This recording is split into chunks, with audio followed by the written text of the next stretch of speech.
Welcome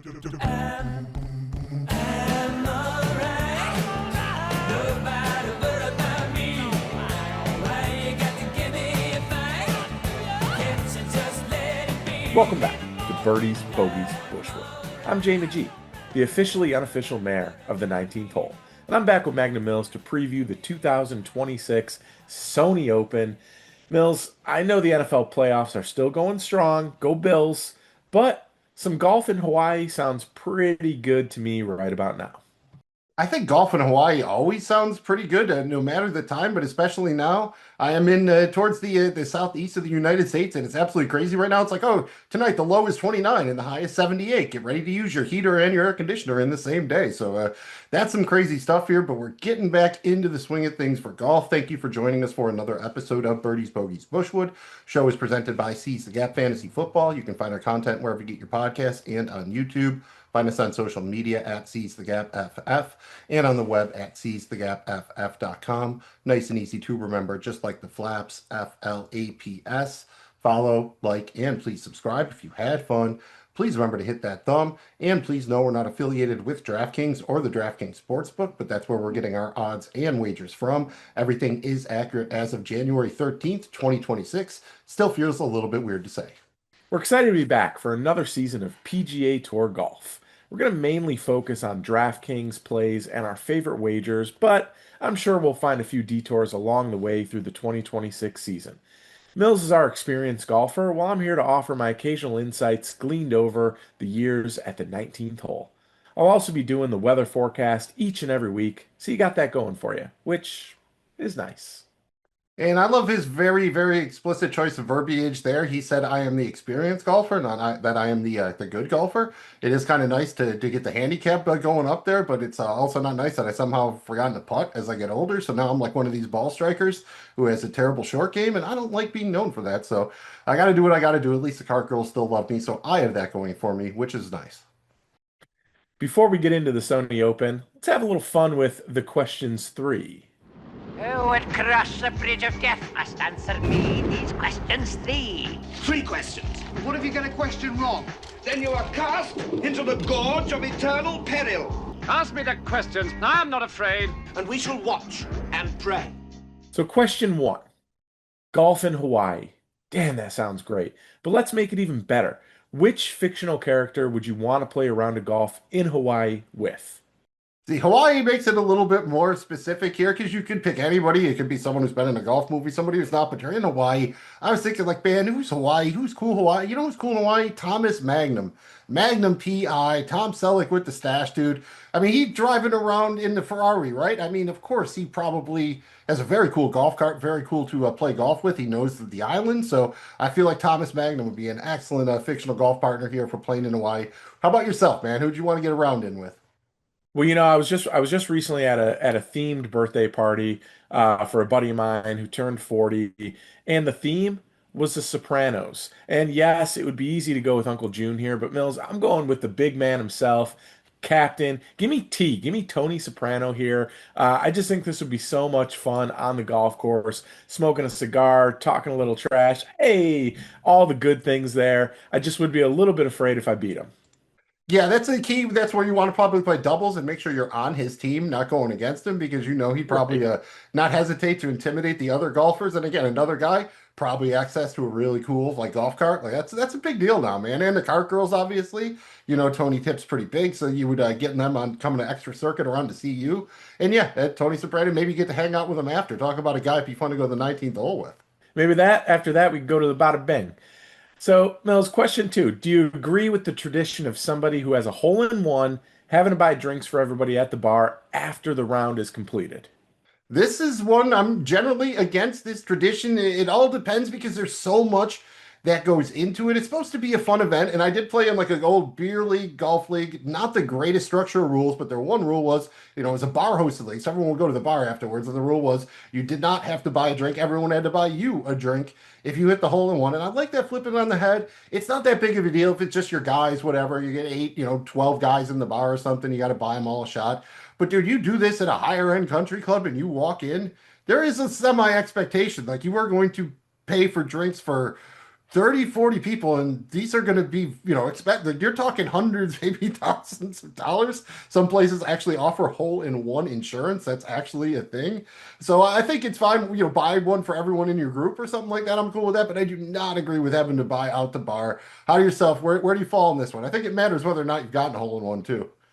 Yeah, I think when you get a hole in one, if you've never gotten one before, you're so high on life. It's like money doesn't even matter. Drinks for everybody. So I do kind of agree with it. But to your point, if you're buying for complete randos that you weren't even golfing with, I think that's where I probably draw the line. So typical Jamie G fashion, I'm going to say yes, but no. Yeah, again, I think for within your league or something, the normal group of guys you play with, if you're a member at the club, that kind of thing, that's one sort of thing. But especially if you're just a greens fee player out playing at a resort or something, like I remember walking in and I'm like, dude, not tell anybody I got a hole in one. Especially because it was only like a 140-yard gap wedged on either. It wasn't a cool one, man. I want a second hole and one on a par four, like a good one. Yeah, one that's like really hard to do. Question three here. Mills, go ahead and give us the top three golfer names in the field this week. And I don't care how they play, just give us the best names. Golfers do have fantastic names, right? Just want to highlight some of the top ones here. At number three, we have John Kiefer. Actually, an interesting young golfer. He's only plus 7,000, by far the best odds of any of these golfers to win, but they all have fantastic names. We're doing a John thing. At number two, we have John Vanderland. That just sounds cool, and it's a Vanderland with the two A's. He is plus 45,000 to win, and I would just like seeing, it's almost like Vanderlei Industries, right? I think that was in my head. If he wants to be John Vanderlei, but he's John Vanderland, I'm assuming they're cousins, so he's at number two. And then number one sounds like a character from Righteous Gemstones or something. Pontus Nyholm. That is a golfer, if I've ever heard one, plus 45,000 to win as well. If he wasn't a professional golfer, maybe he's a professional angler, right? They have those, like, they actually have the World Series of fishing and all that. There are professional anglers. I only remember because at one time, the best angler, the best fisherman, at least the professional one in America, his last name was Van Dam. So always thought it was cool that the top fisher, the top angler was named Van Dam. So there you go. John Kiefer, John Vanderland, and Pontus Nyholm. Yeah, I'm voting for John Vanderland there. I really, really, really like Sky that Curry, name. it just rolls off the tongue wonderfully, like Vanderland. It's just a I'd very, love to introduce myself as John Vanderland. That's just yeah, a it sounds like great some indie movie that's going to be at South by Southwest in 2027 or something. The world premiere of Vanderland. Someone who name. lives in a van in the prehistoric times or something. I don't know. We have to work on the pitch. Yeah, just get your bets right. Otherwise, you'll be living down in the river in a van. Let's dive into the 2026 Sony Open, which is being held at the Waialae Country Club in Honolulu, Hawaii. Mills, tell us everything we need to know about the course, the tournament, and how many people are getting laid. I mean, we're all going to get laid, right? I mean, that's what Rodney told us at the end of Caddyshack. So that's the deal here. No promises about this episode, though. Like the man said, this is the Sony Open at Waialae Country Club in Honolulu, Hawaii. This is a par 70 track measuring 7,044 yards this week. Original architect was Seth Rayner. We have 120 golfers in the field. That's down from the 144 last year. Same cut, though. We cut down to the top 65 and ties after 2 rounds. Decent purse, 9.1 million on the line here. The winner's going to take home about $1.64 million, so not bad for a weekend worth of work. The 2025 champion was Nick Taylor. He was 16 under par. Jamie G, you mentioned it. You are going to be our meteorologist, so to speak, here. You at least stick your finger out the window at the 19th and tell us what it's feeling like. What's the weather looking like for the Sony Open? Always check the latest weather forecast before finalizing wagers, lineups, you name it. We're on the coast, so wind could be a major factor in this one, and it could come without much notice. So it's even more important than usual to stay on top of this weather this week. Even if you looked 2 days ago, look again before you place the wager and set the lineups. Things are pretty easy this week. All 4 days look basically the same right now. We're looking at temperatures in the mid to upper 70s with a few clouds in the sky. Winds are going to be in that 10 to 20 mile an hour range. Again, stay on top of it, but as of now, it looks like a great week for some golf. It absolutely does. Again, it's probably always pretty nice out there, but we'll take it. Once again, this is a coastal course, so the winds will probably be the major factor here. And since they could come out of anywhere without a lot of notice, like Jamie G said. This is a spot where even if I don't see a forecast that's going to favor one tee time wave drastically, if I'm multi-entering a large field tournament on DraftKings or on another DFS site, I'll probably still throw in a couple of wave stacks here where you're generally trying to take golfers who are all in the same tee time group, be it early or late, just in case the wind changes in a way that makes it more favorable for one draw than the other. How about the course itself? How is Waialae going to play this week? The wind, like you said, is going to be a major factor when it comes to scoring. The last 3 years, it's been pretty steady between 18 under and 16 under. But over the last decade or so, we've seen the score go as low as 27 under. I think that was Justin Thomas, and as high as 11 under. So the conditions will play a part. They're growing the rough out a little bit from where it was in the early aughts. So the scoring will probably be down a pinch from that. So I think this high teens area is probably once again most likely where the winning score will land unless it is very calm or the winds pick up, in which case it could be a little worse. This is a course that brings everyone into play. You cannot bomb and gouge here. A lot of dog legs, only two par fives, both of which are pretty short, so just about everybody can get home in two.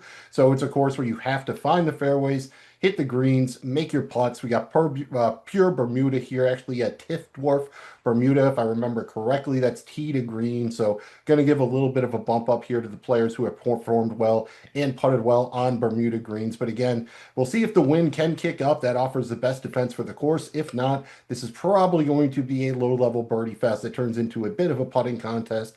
But again, we're out there in Hawaii, not a bad way to start the season. How about the field, though? I'm not seeing a lot of the big names on the list. Is it pretty typical for the first event of the season? Yeah, this is actually a little bit of a unique year. We didn't have the Century Tournament of Champions because of issues with the course due to the fires in Hawaii. So this is the first event. We usually don't get that many big names. I think this is actually one of the better fields that we've gotten here this year. I think we have 11 of the top 20 players, something like that. You're usually not going to get, your McIlroys, your Schefflers of the world to come out for this one, but it's definitely a deeper field than I would have thought. So I think we're going to have a lot of options here when it comes to your lineup building in your DFS lineups and on DraftKings and with your wagers. You can go kind of stars and scrubs this week if you want. There's not as much value down low. Again, we have less people in the field to start out with, and there's a lot of unknowns here. We have new players on tour, some sponsor invites, stuff like that. So it's probably not the best stars and scrubs type of week, but you can certainly make that happen. It is a deeper field, so you can do balance lineups pretty well. And I think this is a tournament that lends itself to players in that kind of like middle class area coming up to win here more often than not. So I think it's a good week if you want to shoot some kind of, mid-range win wagers in there or something like that. If you don't want to just go right to the top of the odds and eat all the chalk there. Again, distance really not a factor here, brings every golfer into play. Some of the older guys, some of the guys who can't hit it as far. If it turns into a putting contest, it's definitely kind of a group that can be favored. But again, you want guys who can strike the ball well, second shot golf course. You've got to find the greens, but once you do, you want to put it in a good spot, give yourself a chance to make a lot of birdies. Again, maybe you get a random winner, maybe you don't. It's a good history, it's a good course, but again, this is a course where you absolutely want to lean on that course history. It has been predictive as just about any course on tour. If you played well here, that behooves well for your prospects going forward. If you have not played well here, not a lot of players tend to turn it around and really improve here. So it's definitely a week where I'm going to be paying a lot of attention to course history, at least more so than usual.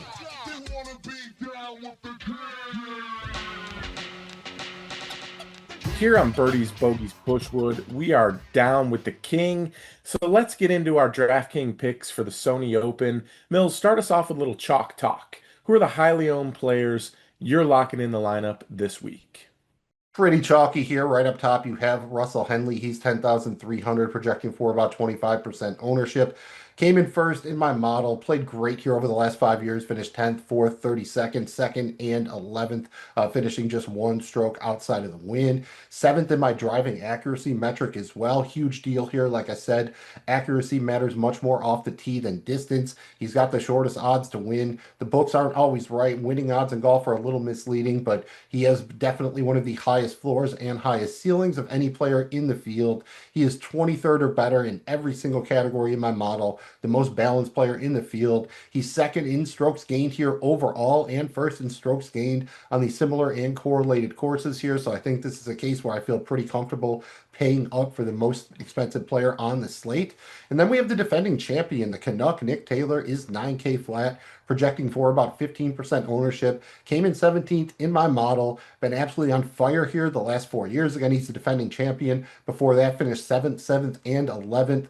Not the greatest putter on Bermuda. Came in 90th there in my model. But given his consistency overall, he's fourth in strokes gained, on fire the last 4 years here. I'm willing to overlook it. And then we have the guy who Nick Taylor beat in the playoff last year, Nico Echevarria. He is 7,900, projecting for about 19% ownership. Again, strong history here. Performed well in the model, coming in 12th. Even in addition to that second last year, did finish 12th here 2 years ago before that.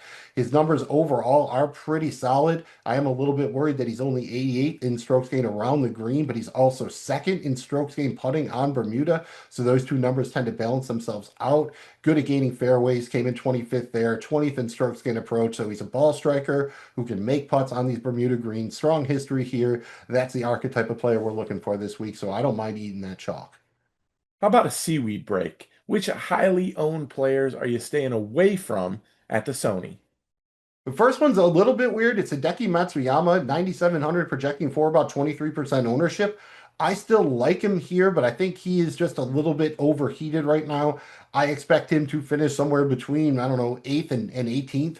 Somewhere in that range feels about right. I just don't know if it's going to pay it off at this price tag approaching 10K with this kind of ownership. I just feel better paying up for Henley, and I'm not going to want to try to jam those guys in my lineup very often. So I'm going to have some exposure to Matsuyama. His numbers here are great. I'm going against the model a little bit. He is 57th in fairways gained, so that's not the best sign. But he also did win the Hero Cup back in December, finished the second half of the season strongly, starting with the Open Championship after struggling out of the gate last year. So I'm certainly going to have some exposure on DraftKings, but I'm definitely going to be under the field in this one, and he's not going to make it into my primary cash game lineup.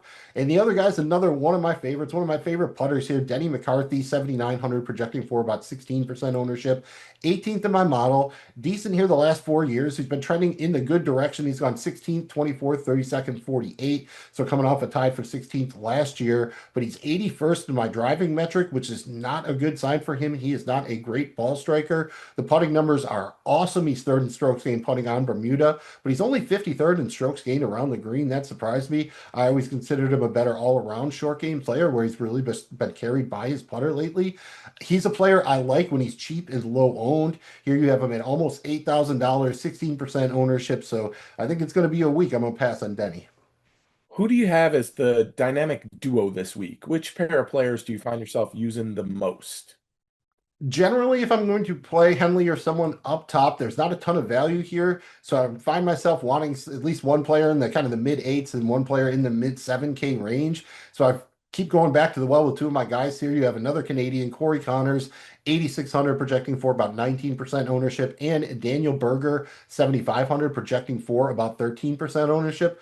I always love me the Corey Connors. Again, he's just like me. He's a ball striker who can't putt.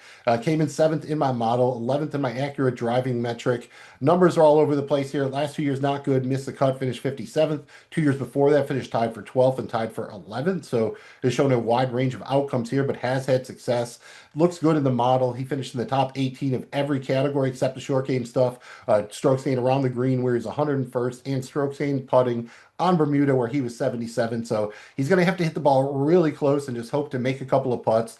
Daniel Berger is a guy who's been tough to gauge because of his injury issues over the last couple of seasons. Generally a strong ball striker who can also get it done around the green when he needs to. Came in 9th in my model and 8th in my accurate driving metric. Missed the cut here last year. His previous appearance here before that was back in 2021, where he finished tied for 7th. So he looks decent enough. Like I said, the ball striking, the accuracy are there, but he is 119th in strokes gained around the green, 67th in strokes gained from putting on Bermuda. So if he's striking the ball well, he's in it to win it. If the irons are off a little bit, it could be trouble. Makes him more of a boom or bust option, but that's kind of who Corey Connors is as well. So I like pairing the two together, hoping to get the double boom, and that's the kind of dynamic duo that could shoot you to the top of the leaderboard in some of these bigger tournaments.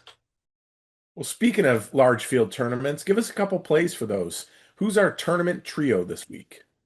Gonna go back to Si Woo Kim here at 9,400, projecting for about 13% ownership. Another guy who is most definitely a boom or bust option. He missed the cut last year, but won this event back in 2023. So again, all over the place.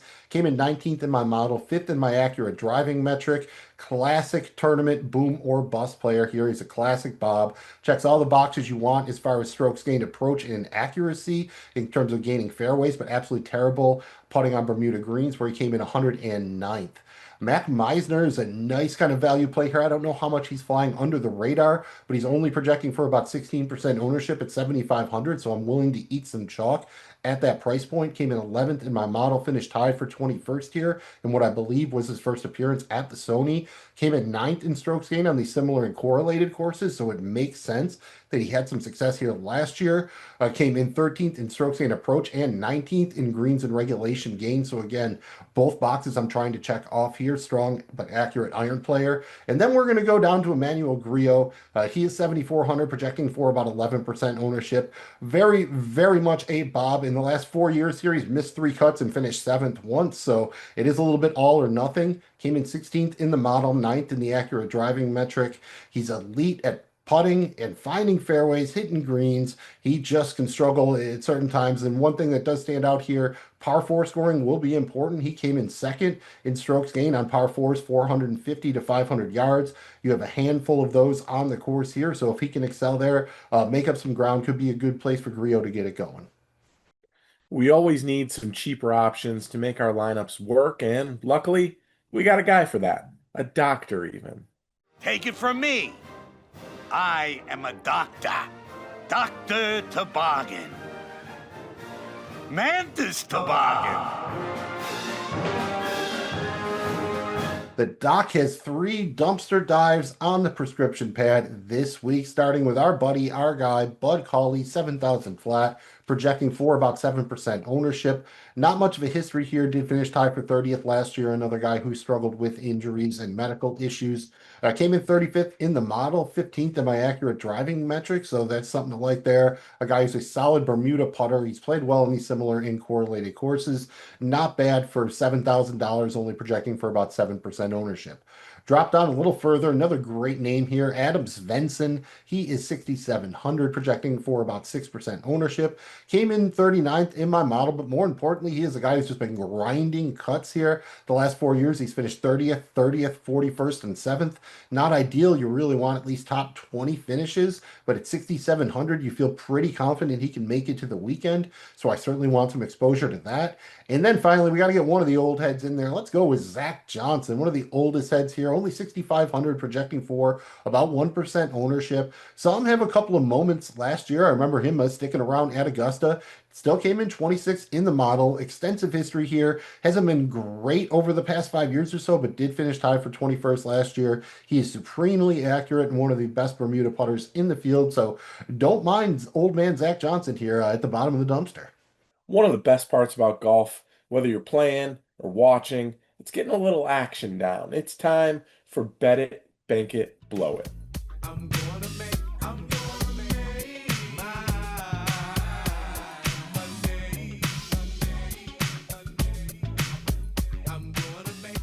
Please remember, we are getting our odds and wagers from the Draftkings Sportsbook. Everything is accurate as of January 13th, 2026.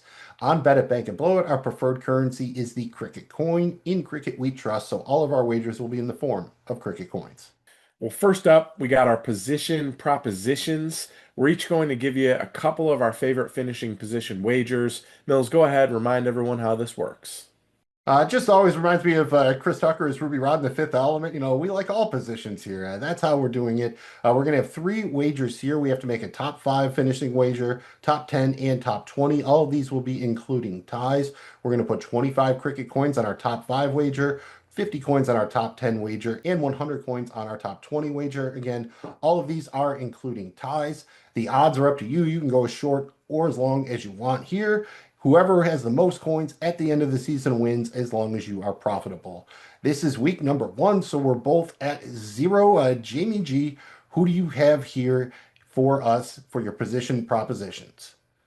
First up, I'm going to put 25 coins on Corey Connors to finish in the top five, including ties. That's plus 500 odds there. So 25 coins to win back 150. I'm going to put 50 coins on Colin Morikawa to finish in the top 10, including ties. It's plus 200 odds. So 50 coins there will win me 150. I'm going to put 100 coins on Hideki Matsuyama to finish in the top 20, including ties. It's plus 100 odds, so 100 coins to win back 200. Same thing for me. First up, my top five wager, 25 cricket coins on JJ Spawn to finish in the top five, including ties, plus 360. So 25 points to bring back 115. Came in fifth in the model, 16th in the accurate driving metric. A little bit boomer busty here over the last 3 years. Third last year, one stroke off the playoff. Missed the cut year before that. Tied for 12th the year before that. Decent enough history. Got the upside here for a top five. Like the number at the plus 360. Next up for my top 10 wager, I'm putting 50 coins on the chalk here, 50 cricket coins on Russell Henley to finish in the top 10, including ties. That's plus 120, so 50 coins to bring home 110. He has finished tied for 11th or better in 4 of the last 5 years, so this has been right about the area he has been good for. And then finally, going to put my hundo on Hideki Matsuyama to finish in the top 20 plus ties. Like I said, I like his range being somewhere here from like 8th to 18th, right in there. Perfect for a top 20 wager. That's minus 120, so 100 coins to bring back 183 and change. 3 top 20 finishes here in the last 5 years, including 1 victory, so doesn't feel like I'm asking for too much. Like DMX said, you got to stop being greedy. Let's move on to the matchup wagers. These can be anything from head-to-head matchups to tournament groups with 5 or 6 golfers. The objective is the same, no matter how many golfers are involved. We just need to pick the golfer who shoots the lowest score. It's that easy, right? You just put the ball in the hole in as few strokes as possible. It's so simple. You'd think anybody could do it, right? Not a ton of options on the board as we're doing this. So just one matchup wager this week. This is a tournament group as available on DraftKings. This is tournament group E. You have 5 golfers, Brian Harman at plus 280, Nico Echevarria at plus 310, Jake Knapp at plus 360, Kenny McCarthy at plus 360, and John Kiefer at plus 425. Again, John Kiefer, very cool name, player. I'm kind of excited to see what can happen here. I do like Jake Knapp a little bit, but I'm not wild about Denny McCarthy or Brian Harman. So I like the 310 I'm getting with Echevarria here. So 100 coins on that to bring back 410 if he can be the best out of this group of 5 golfers. Find the closest cart, girl, because it's time to partay. And when we partay on Bet It, Bank It, Blow It, you know there's going to be a parlay involved. Golf parlays are risky, but you can say that about any great party, right? I mean, it's not really a party if it's not risky, right? And, you could go streaking while I explain how this works. Gonna try a couple of different types of parlays over the course of the season here, depending on what our options are, what the tournament is, and see if we can find anything, any kind of strategy or angle that we can develop a little bit of correlation for success with here. This week, given the options, going to go with a 3-leg top 20 parlay. This is again including ties. We have Russell Henley, he's minus 180. Hideki Matsuyama minus 120, and Nick Taylor minus 160. So if all 3 of these players finish tied for 20th or better, your odds are plus 641. So 100 coins to bring back 741. There are different ways you can go about this. We don't have like your Scotty Scheffler of the world who you feel like, all right, I could lock him in for a top 10, kind of build from there. This was a spot where if you just wanted to go with a 2-legger, say with Henley and Matsuyama, you're still not getting a positive number. So you're maybe risking a little bit by extending here for Taylor with the 3rd leg, but that basically multiplies your odds by a factor of 4. It just puts you in a better position here. And again, Taylor, a very, very solid here, coming off the victory last year, finished tied for 11th or better in his last 4 appearances here. So we're steadily in that range of the top 20. So it feels like we're eating a little bit of chalk, but if we can turn 100 coins into 741, that'll be worth having a little partay for. We're going to finish up our wagers with a couple of fun options, a little this or that. We got a couple of random wagers that will change depending on what we're working with. I mean, you could get with this or you could get with that. JBG, we just have four wagers, just 25 coins on each one of these from each of us. You just have to pick an option here, this or that. Question one, wager one, 25 coins on will there be a playoff? There's been a playoff in 3 of the last 4 years, but the odds are yes plus 400, no minus 650. What do you think, JBG? 25 coins, you going yes at plus 400, no at minus 650. I'm going to go ahead and say yes. Yeah, I'm also going yes. The minus 650 is just so low that you're getting almost nothing off the 25 coins. And again, it is that kind of course here where they stack up very, very closely. There's not a clear favorite like that. So I think this is a good one to go ahead and take a chance on those longer odds. Next up, we have a pretty classic wager here. 25 coins on the big guns versus the field.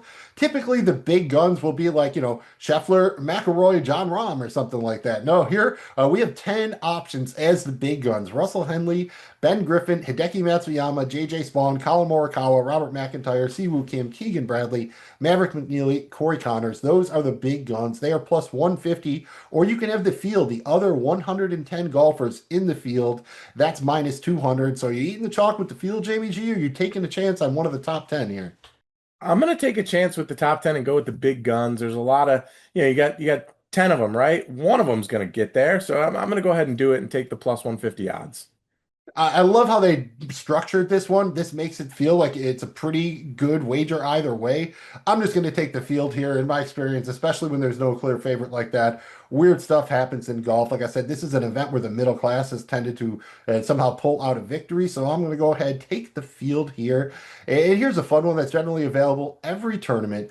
Will the winning golfer birdie the 72nd hole? Again, that's typically the final hole, barring a playoff. Yes is minus 135. No is plus 110. Jamie G, do we have 25 points on yes or no? I'm going yes, but they will not be buying drinks afterwards. Oh no, well yeah, that's 1.64 million. I mean, but drinks are probably expensive at Waialae.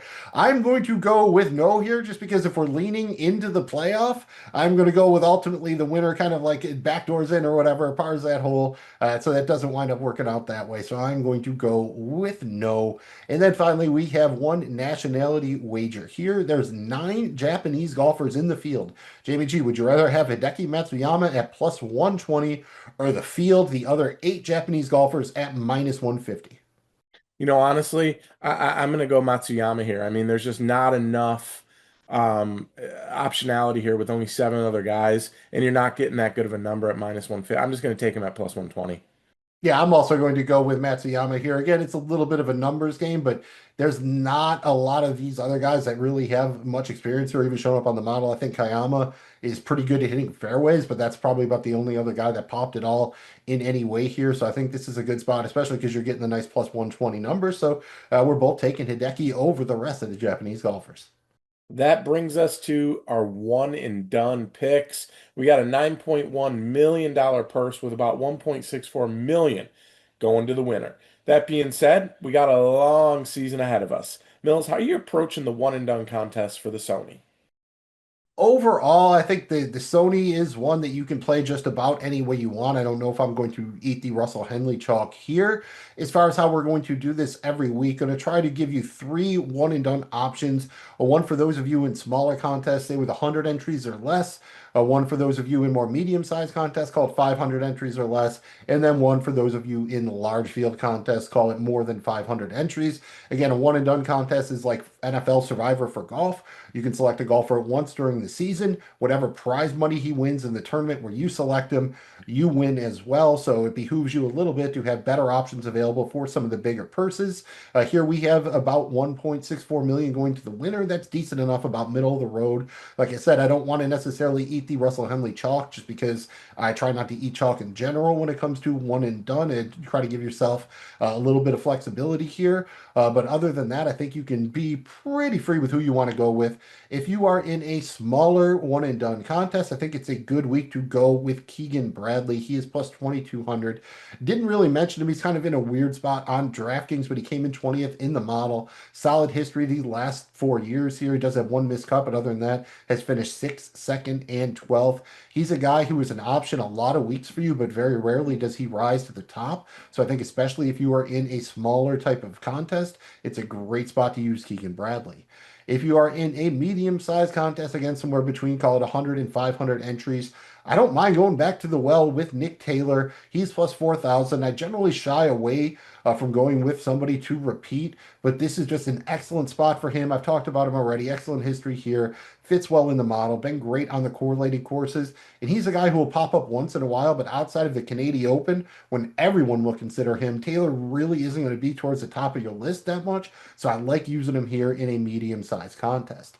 And then if you're in a large field contest, I think this is a spot where you want to be a little bit more aggressive. I've always found it a little bit easier to front run than play from behind. So you don't want to necessarily draw a zero this week, but on the other hand, I don't know that you want to go right to the top of the board. So I'm going to split the difference here and go with Aaron Rai. He's plus 3,500. He is another golfer like Keegan Bradley who will pop up a lot as we go through the season, but he's rarely going to be towards the top of your options. Came in 8th in the model and actually 1st in my accurate driving metric. The problem is that he is absolutely terrible on Bermuda greens. Came in 118th out of 120 in strokes gained putting on Bermuda, and he's finished 51st, 67th, and missed the cut in his last 3 appearances here. The good news is they were in reverse chronological order, so he's gone from a missed cut to 67th to 51st.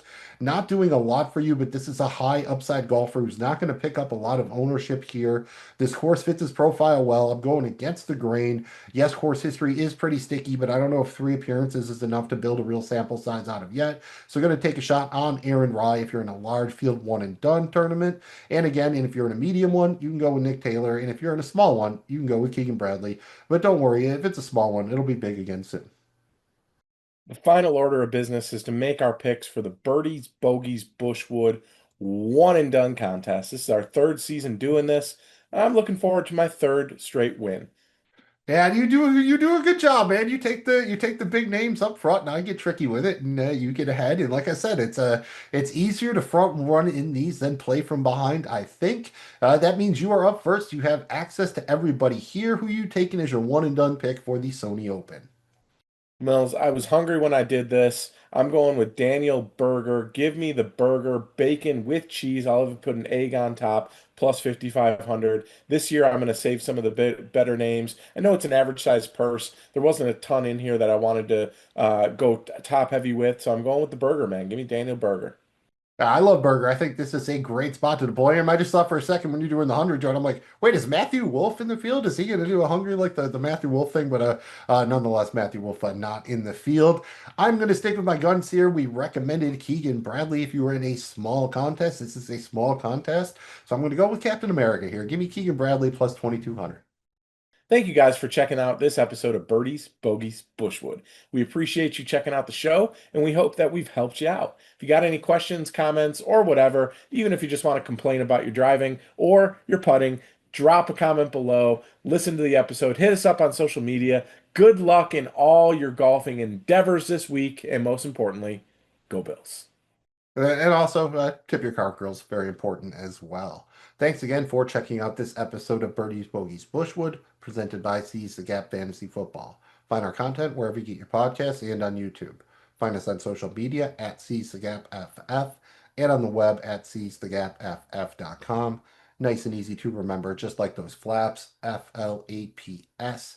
Very crucial to our success. Follow, like, and please subscribe. If you had fun, please remember to touch that thumb. We'll catch you again next week, or maybe we'll see you at the 19th hole. Cheers.